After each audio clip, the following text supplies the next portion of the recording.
Welcome to Dhiman classes. Dhiman ক্লাসেসে সকলকে স্বাগত জানায়। ধীমান ক্লাসেসের মূল মন্ত্র হলো be positive, be focused, be practical. আজকে আমরা চলে এসেছি নতুন একটা ক্লাস নিয়ে। আজকের বিষয় ইংলিশ। ইংলিশের মধ্যে সবচেয়ে মারাত্মক গুরুত্বপূর্ণ টপিক সেটা হলো প্রিপোজিশন। আজ আমরা শেখাবো অ্যাপ্রোপ্রিয়েট ওয়েতে কিভাবে প্রিপোজিশন পড়তে হয়, তার রিসার্চ টাইপ শর্টকাট টেকনিকের সাহায্যে। একটা সেন্টেন্সের মধ্যে প্রিপোজিশন কতটা গুরুত্বপূর্ণ আজ আমরা আলোচনা করব। ধরো, একটা মানুষের শরীরে সবচেয়ে গুরুত্বপূর্ণ কিছু অঙ্গ প্রত্যঙ্গ থাকে, যেমন তার লিভার আছে, তার হার্ট আছে, এগুলো। তাহলে জিনিসগুলো সামান্য, কিন্তু কতটা মারাত্মকভাবে মানুষকে কিন্তু বাঁচিয়ে রেখেছে। ঠিক তেমনইভাবে ওই জিনিসগুলোর মতোই কিন্তু আমাদের প্রিপোজিশন। জন্ম থেকে মৃত্যু পর্যন্ত তুমি যাই করো না কেন, প্রিপোজিশন তোমার লাগবেই। আর প্রিপোজিশনের ভয় সকলের আছে। সুতরাং এই ভয় দূর করার জন্য আজ থেকে শুরু হলো নতুন সিরিজ প্রিপোজিশনের। এরপর থেকে ক্লাসে প্রিপোজিশন টাইপ 1, টাইপ 2, টাইপ 3 এইভাবে ক্লাসগুলো কিন্তু চলবে। আমরা সেই সমস্ত প্রিপোজিশন নিয়ে আলোচনা করব যেগুলি এক্সামে বা পরীক্ষায়, কম্পিটিটিভ ডব্লিউবিসিএস পরীক্ষায় বারংবার আসে, বা যে প্রিপোজিশনগুলি সেন্টেন্স লিখতে সাহায্য করে, যেগুলি সম্পর্কে আমাদের চিন্তাভাবনা খুবই সীমিত, সেই প্রিপোজিশনগুলো আজকে আমরা গল্প করে, আজকে আমরা কনটেক্সট বুঝে, আজকে আমরা কনসেপ্ট বুঝে আলোচনা করব। চলো বন্ধুরা, শুরু করা যাক। First point, search. সার্চের পরে প্রিপোজিশন কি বসে? ফর। আর একটা কথা এ প্রসঙ্গে আমি বলে দিই, কখনোই প্রিপোজিশন একটা ওয়ার্ডের পরে কি হবে সেটা মেনটেন করে পড়বে না।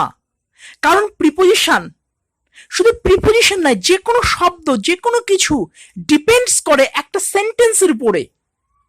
একটা সেন্টেন্স বলে দেয় যে এরপরে কোন ভার্ব বসবে, কোন নাউন বসবে, কোন প্রিপোজিশন বসবে, কোন অ্যাডজেক্টিভ বসবে। সাডেনলি কোনো ওয়ার্ড দেখে আমি কিন্তু বলতে পারবো না এটা নাউন, না ভার্ব, না প্রিপোজিশন, না ইনফিনিটিভ। টু এটা ইনফিনিটিভ হিসেবেও কাজ করে, টু এটা প্রিপোজিশন হিসেবেও কাজ করে। টু এর পরে যখন ভার্বের প্রেজেন্ট ফর্ম বসছে তখন এটা ইনফিনিটিভ, আর যখন বসছে না তখন এটা প্রিপোজিশন। তাহলে বন্ধুরা, আজকের যে ক্লাসটা সেটা আমরা শুরু করছি। সার্চ, সার্চের পরে প্রিপোজিশন ফর বসে। লাইনটা কি? উই সার্চড ফর ইট দেয়ার। আমরা এটাকে সেখানে খুঁজছি, মানে আমরা খোঁজাখুঁজি করছি এটাকে। এই যে সার্চ ফর, এটা সবাই জানি। এই সার্চ ফরটাকে আমরা যদি একটু মডার্ন স্টাইল লিখি, আমরা যদি একটু টেকনিক্যালি লিখি, আমরা যদি একটু গ্রামাটিক্যাল বা কোনো সেন্টেন্সের মাধ্যমে লিখি, তাহলে সেটাকে আমরা লিখতে পারি ইন সার্চ অফ। তাহলে বন্ধুরা, ইন সার্চের পরে প্রিপোজিশন কি বসছে? অফ। এই in search of is equal to search for.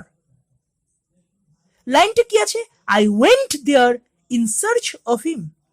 আমি সেখানে গিয়েছিলাম তার খোঁজে। খোঁজাখুঁজির অর্থে সার্চ ফর। তাহলে ইন সার্চের পরে প্রিপোজিশন অফ বসছে। Next point, sensible. সেন্সিবলের পরে সাধারণত দুটো প্রিপোজিশন মারাত্মক পরিমাণে ব্যবহৃত হয়, সেন্সিবল অফ আর sensitive to. Sensible of, I am sensible of the risk I run.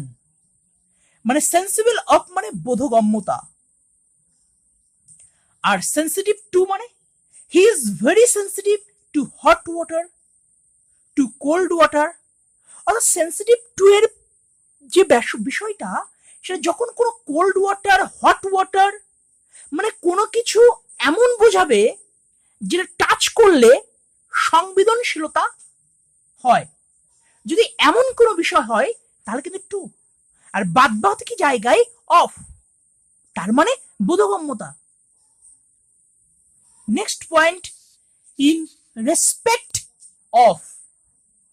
He is senior to me in respect of service. এখানে দুটো বিষয় আমি বলবো। সিনিয়রের পরে টু বসেছে।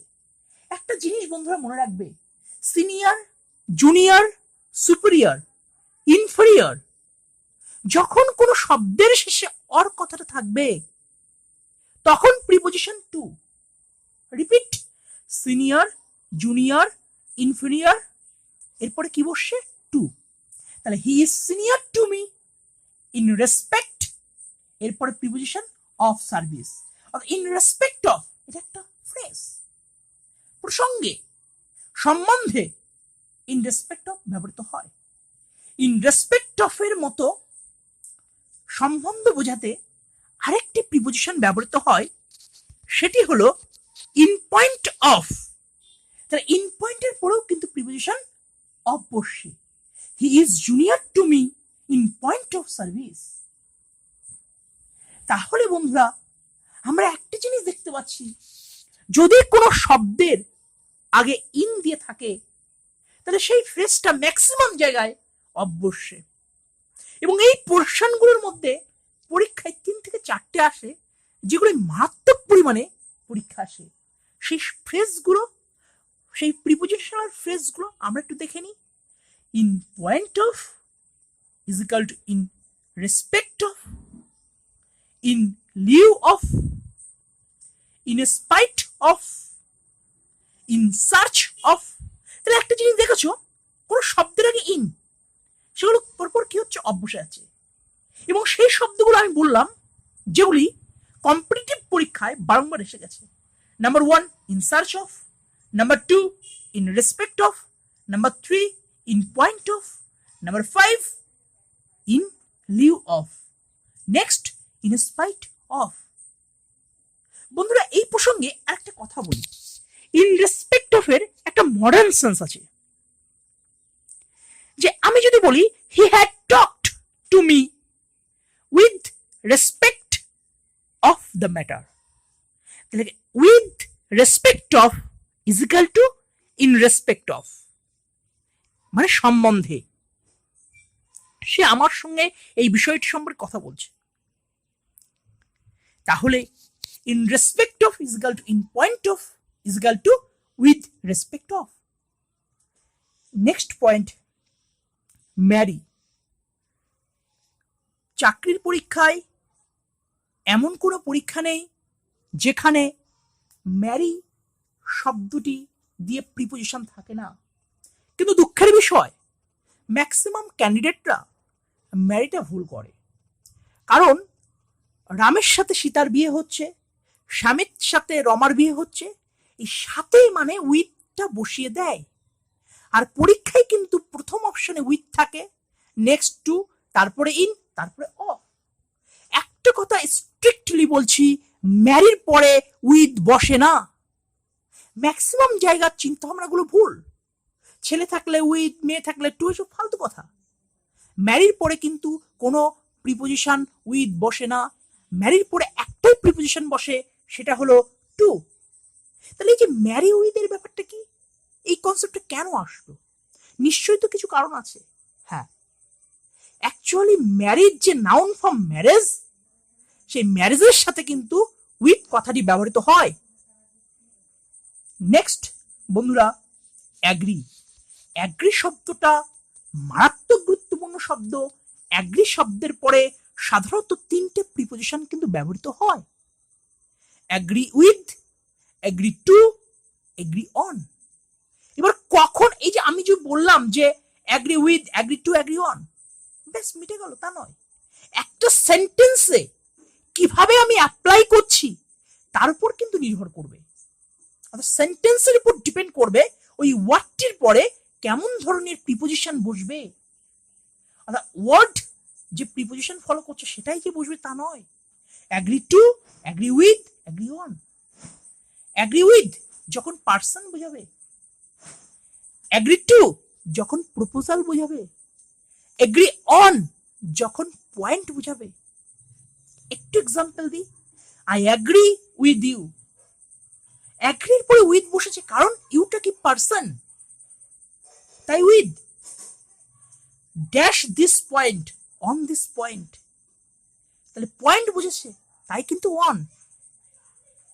I agree to your proposal, এখানে প্রপোজাল বলছে তাই টু। দেখো বন্ধুরা, চাকরির পরীক্ষা এই বিষয়গুলো কিন্তু আসে, এই বিষয়গুলো কিন্তু আমরা গোলমাল করি। সুতরাং যাতে নেক্সট টাইম গোলমাল না হয় তার জন্য প্রিপোজিশন সিরিজ। তাহলে ক্লাসগুলো আমরা একবার রিপিট করছি। Search for is equal two in search of, যদি কোনো শব্দের আগে ইন শব্দটা বসে, ম্যাক্সিমাম জায়গায় অফ শব্দটা বসে, প্রিপোজিশন বসে। In search of, in Liu of, in respect of, in spite of, in point of, এই জায়গাগুলো কিন্তু খেয়াল রাখো। আর ম্যারিড পরে টু বসে, উইথ বসে না। আর ম্যারেজের পরে উইথ বসে, কিন্তু সেটা আজ পর্যন্ত পরীক্ষা আসেনি। অ্যাগ্রির পরে উইথ বসে পার্সন বুঝালে, অ্যাগ্রির পরে টু বসে প্রপোজাল বসালে, অ্যাগ্রির পরে অন বসে পয়েন্ট বুঝালে। তাহলে এই ছিল বন্ধুরা প্রিপোজিশন। দেখো বন্ধুরা, জন্ম থেকে মৃত্যু পর্যন্ত প্রিপোজিশন লাগবে। যেমন হি ডাইড বাই সুইসাইড, সুইসাইডে মারা গেলে by. He died of cholera, কলেরাতে মারা গেলে অফ, রোগে মারা গেলে of. He died dash overeating, from overeating, বেশি কিছু করতে মারা গেলে ফ্রম। তাহলে বন্ধুরা একটা জিনিস তো ক্লিয়ার, কেমন ভাবে একটা মানুষ মারা যাচ্ছে সেখানেও প্রিপোজিশন। সো বন্ধুরা, এইভাবে আমরা ক্লাসগুলোতে প্রিপোজিশন নিয়ে আলোচনা করব। আস্তে আস্তে আস্তে আস্তে আমরা ঠিক গন্তব্যস্থলে পৌঁছে যাব। যদি ক্লাসটি ভালো লেগে থাকে শেয়ার করুন, সাবস্ক্রাইব করুন, পাশে থাকা বেল আইকনটি প্রেস করুন, এবং আমাদের একটি গুরুত্বপূর্ণ ফেসবুক পেজ ধীমান স্যার ক্লাসেস, আমাদের ইনস্টাগ্রাম ধীমান স্যার ক্লাসেস, আমাদের হোয়াটসঅ্যাপ গ্রুপ ধীমান স্যার ক্লাসেস আপনারা জয়েন করুন।